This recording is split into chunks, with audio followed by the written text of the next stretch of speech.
Hello and welcome to my channel.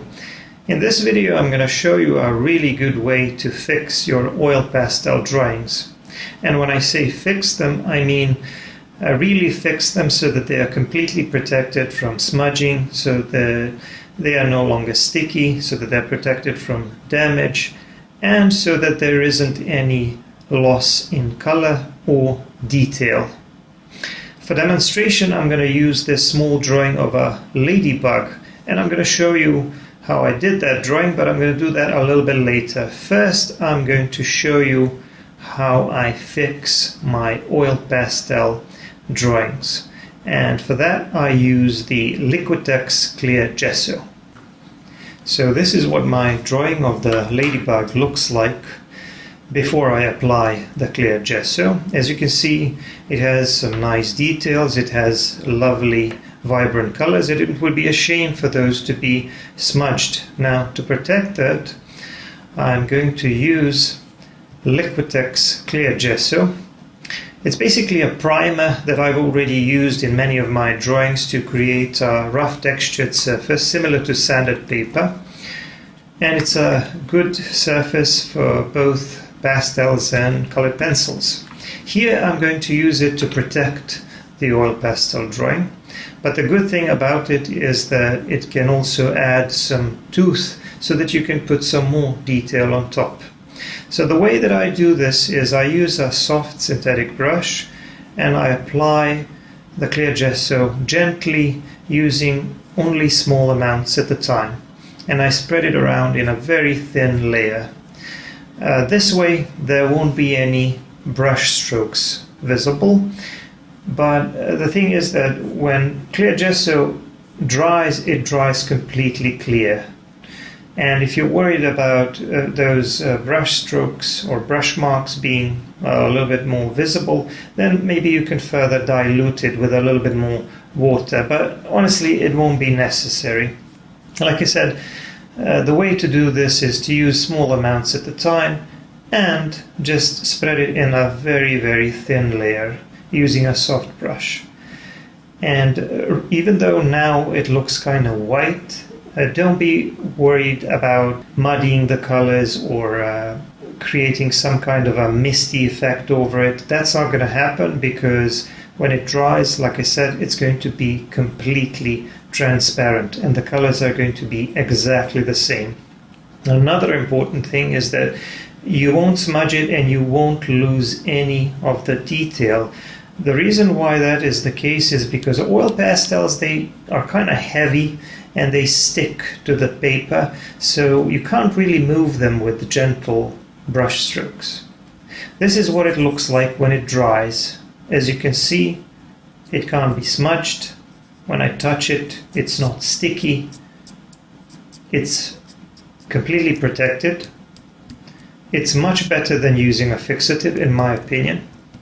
And the good thing about it is that now you have a very nice tooth on top of that, so that you can reapply more of the oil pastels if you want to add some new details or clear, vibrant colors on top of that, without muddying of the colors with the layers underneath. I'm just going to show you how this works. So now everything is fixed, and now I can put a very clean mark on top of that. Look at how clean that is. So I can further refine my drawing by maybe adding some lighter details. Maybe I want to add a few more of those highlights with a white pastel, and I need them to show up with a nice clean edge and lots of contrast. I can easily add those because of that tooth. So that's how I fix my pastel drawings, and now I'm going to show you how I did that drawing of the ladybug. And just another thing that I forgot to mention, you don't have to use this particular brand of clear gesso. If you don't have Liquitex clear gesso, you can use any other type of clear gesso. They're all pretty much the same. I've also used Winsor & Newton clear gesso, so anything like that. And another thing is that because the main component of clear gesso is PVA glue, you could also use diluted PVA glue, but then you wouldn't have that tooth. So it's up to you, but like I said, I like to use the Liquitex Clear Gesso. Now let's move on with the drawing process, and let's see how I did this drawing of the ladybug. So we're starting with the drawing process, and first I'm going to do a quick sketch using colored pencils. I'm using the Polychromos colored pencils. These are also oil based, by the way, so it's a kind of a similar medium, I suppose. And I'm going to use a black and a red one. The paper I'm working on is a Fabriano toned paper called Clay. It has a little bit of a tooth, but it's not a sanded paper. I decided to choose something that will be a bit easier on my fingers this time, but it will still work with oil pastels. The size of the paper is a little bit smaller this time. It's around 6 by 7 inches. I wanted to do a slightly smaller drawing just for this demonstration to show how Clear Gesso works as a fixative, but I also wanted something that's colorful and that has lots of details and layers in it so that I could show how it works. So I'm just going to draw the outer shell, the outer edge of this shell with a red pencil and the lower edge with a black pencil. And now that I have those smaller details in place, I can switch to oil pastels. First I'm going to start with some of the lightest colors. I'm going to use a white oil pastel for these brightest parts on the outer shell of the wings or the elytra. And there are also some lighter details here on the thorax and the head area. These are kind of grayish. I'm going to add a touch of green to those. I'm going to add a little bit of this light green and a little bit of gray on top of it. So I'm putting in those lighter colors first, and then I'm going to sort of work around them. Now I'm using a bit of orange,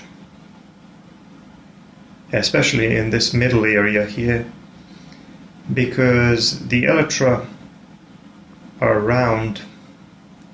It's like a round object, and it has that highlight in the middle. It's going to be a bit lighter around the highlight area, and then a little bit darker around the edges. Here I'm using a bit of red, but I'm going to have to mix the red and the orange together because the color is like a slightly warmer, more orangey red for the most part. Except that it's a lot darker in those shadow areas near the bottom, but I'll get to that eventually. I have to make sure that I don't really mess up or cover my highlights here. Now the thing is that I can go in with a lighter pastel on top of the darker layer.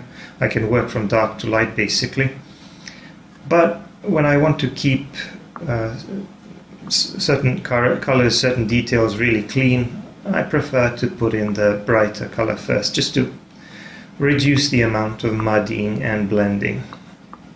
So as you can see, I did this mostly with a combination of orange and red, and a little bit of this reddish orange, which is like a cadmium orange or something, to create a transition between the two.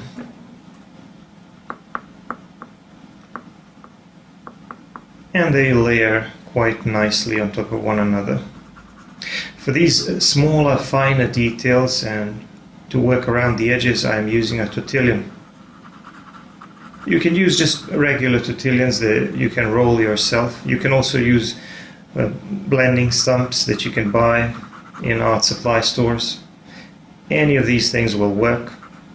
These actually blend as well as the fingers do, obviously, but for small, they blend for smaller areas and they're good for details, whereas your fingers are good for larger areas. I'm putting in these darker spots now with a black pastel, and here at the top as well. But here at the top there's going to be a lighter part going down the middle, something like a reflection or a line separating the two parts of that outer shell. You see, now that I blended everything and refined it with tortillons, you can see how nicely these reflections in the middle stand out. And we also have a very nice clean edge at the top. To create some shadow areas, I'm going to need to use some darker colors, but I'm going to add a touch of green here. I want to use a complementary color here for the shadow area of this elytra.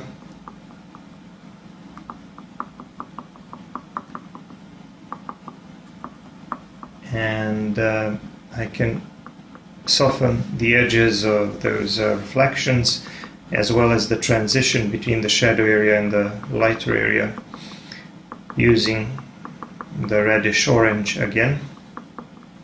I can also add some tiny marks with white pastel to make this reflection a bit more interesting, using a stippling technique to create some tiny dots or dot-like shapes, which will show a little bit of texture on that outer shell. Here at the bottom is the body or the abdomen area, which is largely covered by that shell. The outer shell covers the vulnerable part of the abdomen, as well as the wings, the actual wings that are folded underneath. Just blending that nicely with a tortillon rolled into a fine tip, and you can see how it's allowing me to create small details. There are also small reflections here around the edge, and then there is a small portion of that outer shell that turns inwards a little bit, which is why there is more shadow there. I use a touch of black pastel on that, and then a little bit more green, because I like that green as a complementary color in the shadow area. I think it will enhance that contrast, not just in terms of value, but also in terms of the color. One of the things that you can see right away here is that even though this is a relatively simple subject, I suppose, there are still lots of details and a number of layers in there. Just adding a little bit of shadow here and there with a brown pastel. Now we have a lot of contrast between the brighter part of the outer shell and the shadow areas. Very nice range of value, and some very, very vibrant colors too. So, like I said, you can see that there is lots of detail here, as well as multiple layers. The reason why I'm stressing this is because once we apply the clear gesso, all of these layers and all of these details will actually remain in place. Moving on to the thorax area, there's a reflection here as well, and I'm going to work around that. So like I said, all of these details will remain in place, and the reason why that is important is because if you were to do the same thing with, let's say, pastels or soft pastels or pastel pencils, everything would be smudged, because these don't stick. They just don't have any binder in them. They don't have any binder, and they are like dust. And they're just like the wings of a butterfly. You touch them and the colors are ruined, unless you try to fix them with a fixative spray, and then there is a color change. Here that doesn't happen at all. Here you can apply the fixative spray which in my opinion doesn't work quite as well as gesso. Or you can apply the clear gesso that I used, either the Liquitex or any other. And then everything is thoroughly fixed, but there is no color change and the details are not moved at all, as you will see, or as you have already seen in the intro part of the video. The reason for that is because oil pastels are heavier and they stick to one another, meaning one layer to the other, and to the paper as well. So it's it's a lot more difficult to move them unless you were to scratch them. So they're a little bit easier to fix. And that, I think, is the main advantage of oil pastels in comparison to soft pastels. I added a lighter line here with a lighter green in the background because I was thinking about adding some details on the leaf, like some of those veins in the leaf. But right now I'm working on the rest of it by adding this yellowish green. This is like a mid-tone green that I also used for the shadow, a little bit on the elytra of the ladybug. I'm gonna throw in a little bit of this lighter green here and there, just for the sake of variation. I'm gonna need to work carefully around some of the edges to minimize the muddying and to avoid the mess. And the same goes when blending. First I'm going to blend with my finger, and I'm going to blend with it as much as I can, because for the larger areas it's usually your finger is the best blending tool.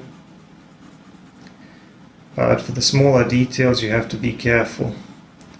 Also, another thing that helps is rotating the drawing as needed, because that helps you blend from different angles and push the pigment to the edge from a different angle, and that way you minimize the amount of smudging.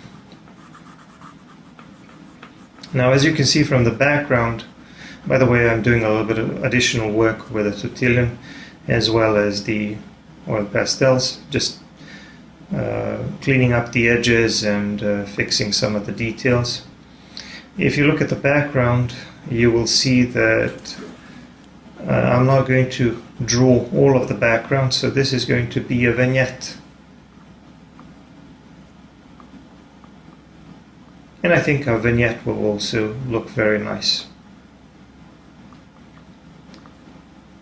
The focus, after all, is on the main subject, the ladybug. And the background is there just to offer some context and to create a nice contrast in color between the red and the green. I didn't really like this lighter area here, so I decided to eliminate it, go over it with a slightly darker green. And I'm just going to add some shadow under the ladybug's body. I have to be careful when adding a darker color. I'm adding some black oil pastel here. I have to be careful because the black is very overpowering.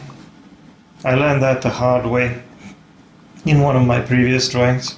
So I just graze the surface with it using a very small amount, and then I add a little bit more green on top, because the color I'm going to get is going to be fairly dark, but I don't want it to be completely black. So now I'm softening that and dabbing on that with my finger, creating a nice little shadow under the ladybug's body, which will make this drawing more three-dimensional, and it will give it a little bit more depth, so that the bug is not just hanging there in midair, so that it looks like it's standing or sitting on that green leaf. Just trying to add some details to the legs as best as I can. Can't really see all of the details in the reference photo, nor do I understand the anatomy of these legs that well. I'm just going to improvise a little bit. And like I said, because the drawing is a little bit more on the impressionistic side, we're going to focus on the larger shapes and the larger contrasts and hope that it does the trick. Just adding a few more layers of lighter color in the background to make the background a bit more interesting. You can see how smoothly I was able to blend the background. And I'm just going to draw some of these tiny details with a tortillon. The tortillon picks up a little bit of black pastel, and then I can put in some darker details with it, almost as though I were drawing with a pencil. I like how this paper performed. The truth is, you don't really need sanded paper when working with oil pastel. The same is not the case with soft pastels. These are a little bit better in that respect. They layer better and they give you vibrant colors even without that additional tooth. This paper has a little bit of a tooth. Watercolor paper would also work really well with these.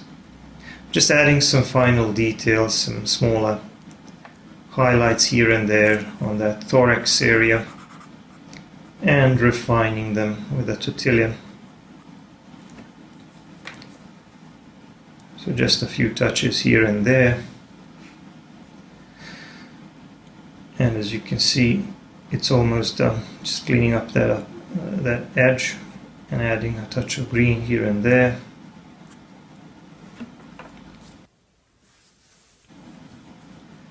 I'm going to put my signature here at the bottom on the right side. And this is what the finished drawing looks like once I finished and applied the clear gesso. I hope you found this video useful, and I hope you liked the drawing. I'm going to see you in the next one. Don't forget to check out my other videos, and for longer videos and more content, please check out my Patreon. Bye bye.